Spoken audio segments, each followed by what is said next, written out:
Support comes from the Missouri Forest Products Association, providing more than 41,000 jobs in the production of wood pallets, railroad ties, white oak barrels, hardwood floors, and more. Details at choosewood.com. From St. Louis Public Radio. This is St. Louis on the Air. Laban was the first person they met also, but this time Laban actually had a rifle in his hand.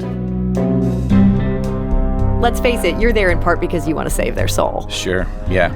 Is it hard to hold yourself back?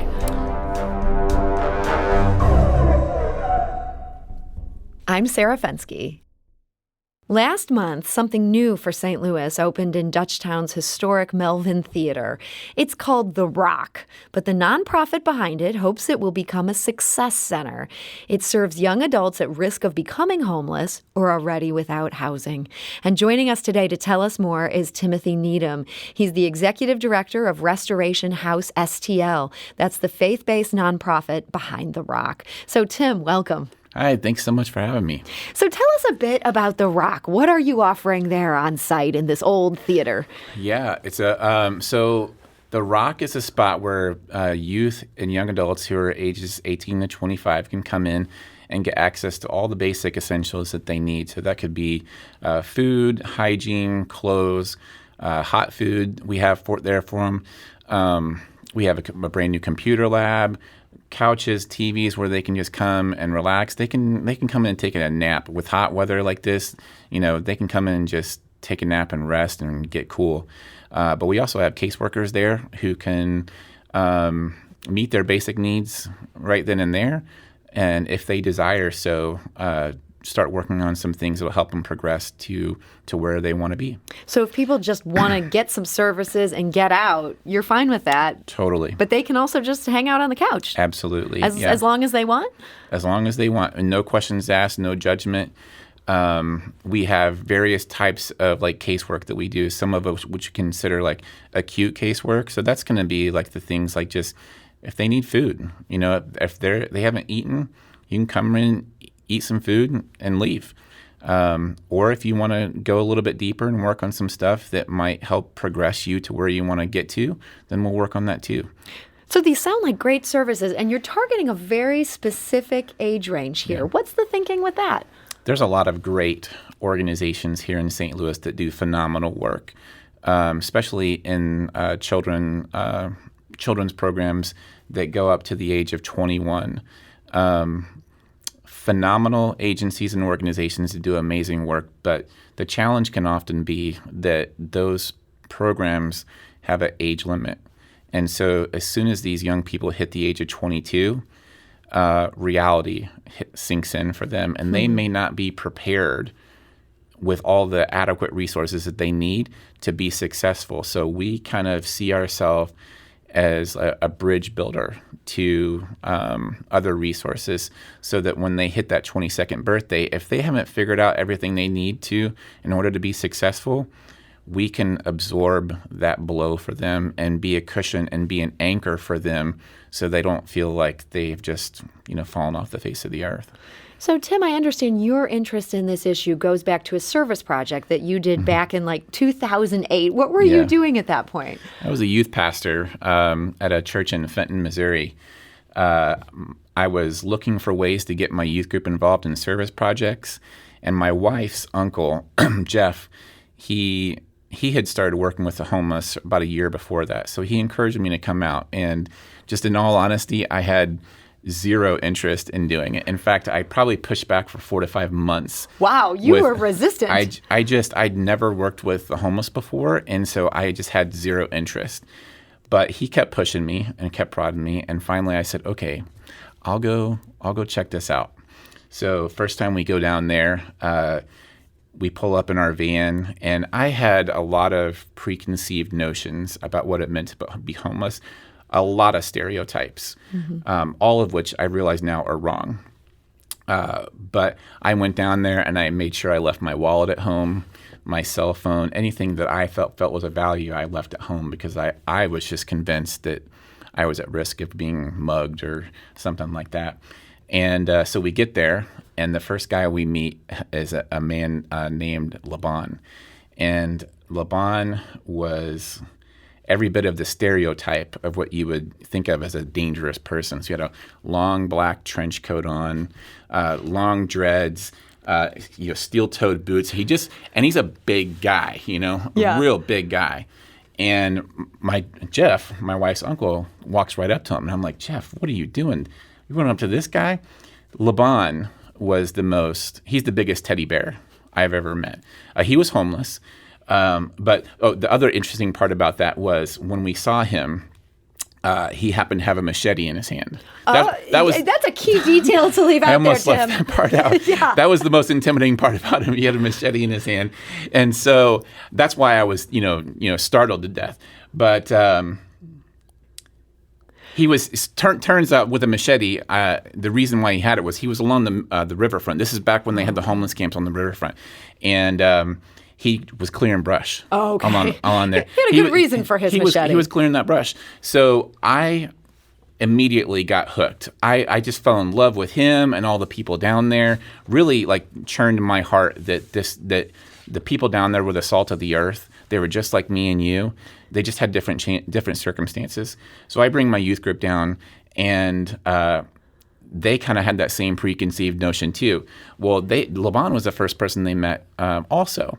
But this time, Laban actually had a rifle in his hand. So my youth group kids were looking at me like the same way I was looking at my wife's uncle. Like, what are we doing? We're going up to this guy? Yeah. They met him, fell in love with him.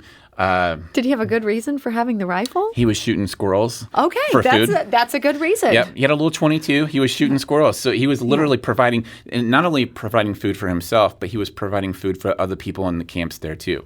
So he did everything that Laban did was always thinking about other people. It turns out he was one of the people who kept the camp safe.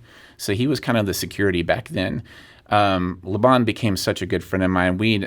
Throughout the years, he lives in New Orleans now, but throughout the years, we would have him over to our house for Thanksgiving, Christmas. He became you developed a family member. Lasting relationship here out of this project. So at that point, were you hooked? Like, I want to do something to help people without housing. I was, yeah. So I was a youth pastor for a couple more years, and then I transitioned to go work for Epworth Children and Family Services in their street outreach program, and that's where I really began to see the pieces to the puzzle of what I wanted to do with my life, but also some of the gaps in services. And so me and a coworker of mine, Lily Blake, who now works with Restoration House, we started putting pen to paper to really see, okay, where are the gaps in services that we can fill, and how could we do that? So that's where we came up with the concept of the Restoration House.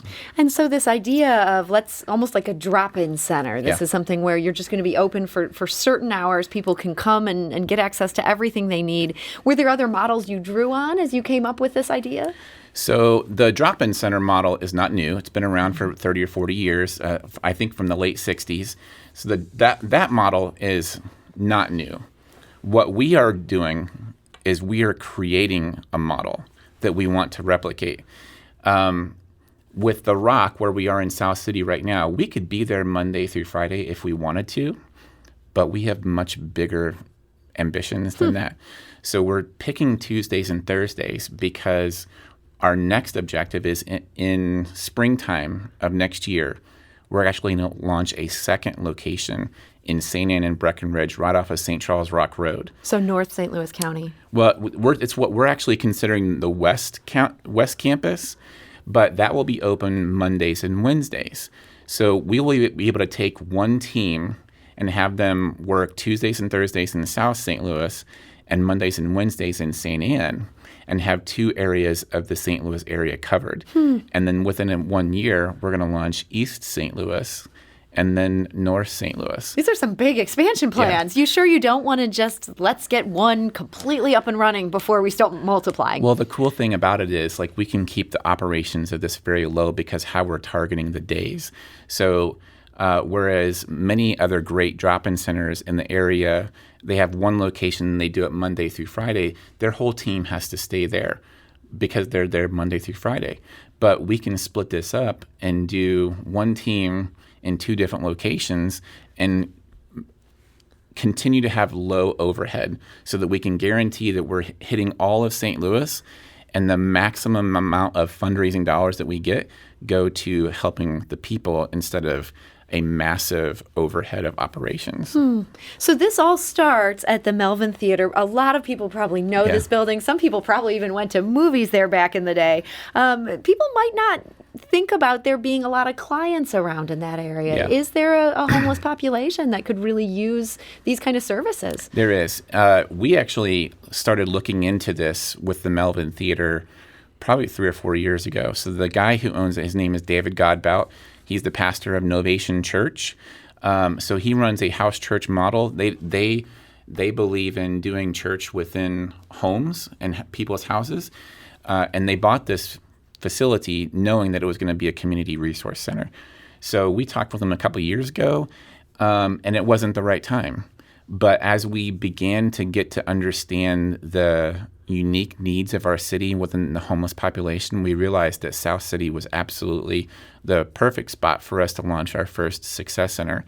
And what we have been surprised to find is that in that neighborhood, there are many youth who are outright homeless. So there's that category of at-risk youth, but there's also like just outright street homeless. And the bulk of the young people that we're coming across right now are actually street homeless. So they are sleeping in vacant houses when they're not with us.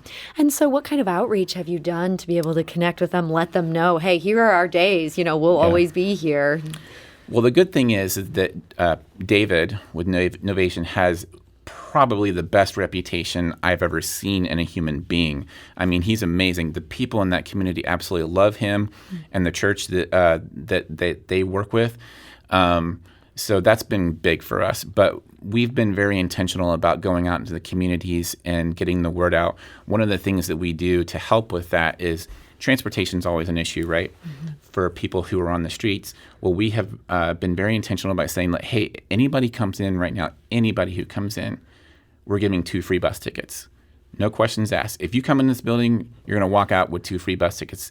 So that's been a big thing. It costs, it's a big expense, but it's great for us. Gets people in the doors. It gets people in the doors, and we know we're solving a part of our problem too, because transportation is a big issue with homeless. So this is something they need anyway. And Something then they need anyway. Once they see, hey, here's what else we could offer if you're interested. Yep, absolutely. So have you found, people are coming in, they're getting those bus tickets. Are people taking advantage of other services as well? Of course. So the cool thing that we ran some initial numbers over the last couple of weeks, and what we found was we have an 83.4% rate of return for youth that are coming in. So in other words, they come in the first time, 83.4% of them return for a second, third, fourth, or fifth time. So that's great. That communicates a lot to us, that it's saying that the services that we're providing, they're finding have great value to them. And so that's a win. That's absolutely a win. I want to talk just a bit about the faith component of this. You were a youth pastor. Yeah. You're also working with a church that bought this building. How big a part of that is, how big a part of the services you offer is the whole faith side of things? It's a pretty pivotal part of what we do. So what we found when we, as I mentioned earlier, I was working with Lily Blake years ago, and we were creating this concept of what Restoration House would look like.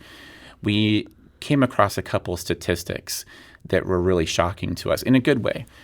We found that these studies demonstrated that when you get a person who's in poverty, whether they're young or old, just poverty in general, when you get them connected into a local church that's in close proximity to them, within a couple blocks, they found that 2 things happened. The rates of recidivism in the criminal justice system plummeted. And then the rates of post-secondary education went way up. So we looked at that and we said, bingo. That this is a chance if you can just be there and be an anchor. Right. So what these churches do is they provide to a youth or young adult who does not have a solid family support system, it acts as the anchor to be a support system for them. So we built Restoration House on that principle. There are so many churches all around St. Louis who can be a part of this solution to end youth homelessness, and we actually believe that they are the key. So what we'll do is when we're doing casework to identify what their situations are. Once we can get them stably housed, we're going to try to find a church within that community of wherever they are and get them linked to that church so that they can have a long-term support system. What if they're not a Christian? What if they don't share your faith? Well, so we don't push anything. We invite the opportunity if they are interested, but if they are not, then we do not push it. It's just as important for us to let them know that they're loved unconditionally, whether they believe in our faith values or something different. The bottom line is we want them to know that for us, Restoration House, no matter what they believe, we are here for them, we love them unconditionally, and that we are going to be a support for them no matter what. They can still have that long-term relationship Absolutely. Without the church component. Absolutely. Is that hard? I mean, there's people that you get to know, and you're there, let's face it, you're there in part because you want to save their soul. Sure, yeah. Is it hard to hold yourself back? I think so, yeah. But it's equally as important for us to just let people know that they're loved. You know, my faith and my values dictate who I am, but my faith and my values dictate that I'm supposed to love people unconditionally no matter what. So you're going to be there for them. Yeah. So we want to mention you are looking for both volunteers and donations for this. You have an open house coming up. Should people come to this open house if they don't share your faith? Are you looking for volunteers of all stripes, or does it make more sense for somebody who's approaching this as a Christian? Well, I would say if you're at all curious, come and check it out and see whether it is something that you want to be interested in or get involved in. So it doesn't mean you don't have to have the same faith values I do to put food in somebody's belly, you know, and keep them from being hungry, or providing like transportation or anything. So absolutely, I would say come and check it out. Timothy Needham, Executive Director of Restoration House STL, thank you so much for joining us today. Thank you for having me. St. Louis on the Air is a production of St. Louis Public Radio. Understanding starts here.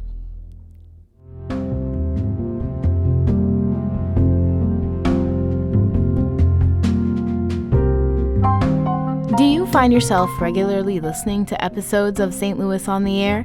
Suggest us to a friend you think might enjoy our conversations, and leave us a review and rating on Apple Podcasts on the App Store. It's the simplest way to help people discover our show. Thank you. St. Louis Public Radio is a member-supported service of the University of Missouri, St. Louis.